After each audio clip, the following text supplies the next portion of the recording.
Hello, this is David Lorimer. Today I'm going to share some experiences of the great psychologist CG Jung around death and dying. I've been reading this book, Jung's Life and Work, which consists of the background interviews for his very famous autobiography, Memories, Dreams, Reflections, which some of you may even have read. Anyway, here's the first account where Jung talks about an experience he had in connecting with someone in Chicago.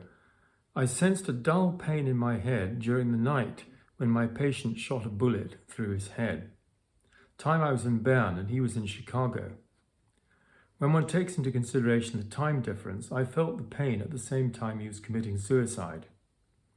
And then he goes on to give another example where he has a dream of a person that he used to know quite well, and the figure appeared around the time of her death, and he only finds out that the next morning.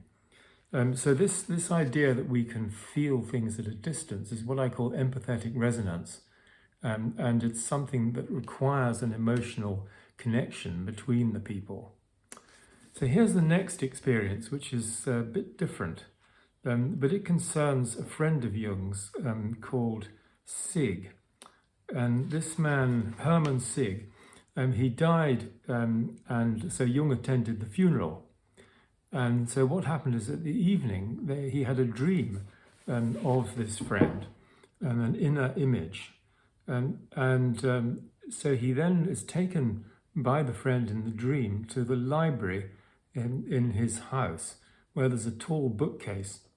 And he hadn't actually been there, Jung hadn't been there. And he shows some red books on the top shelf. So the next morning, Jung thinks, well, I better go round and see if this actually makes any sense. And so he goes round and he finds that the three books on the top shelf that he'd seen were indeed there. And they were some novels by Emile Zola. And Sig had pointed to the second one, which was called The Legacy of the Dead. Well, what do you think of that? That's something really interesting. And then the third account is between William James, the great American psychologist and philosopher, and James Hyslop, who was a colleague.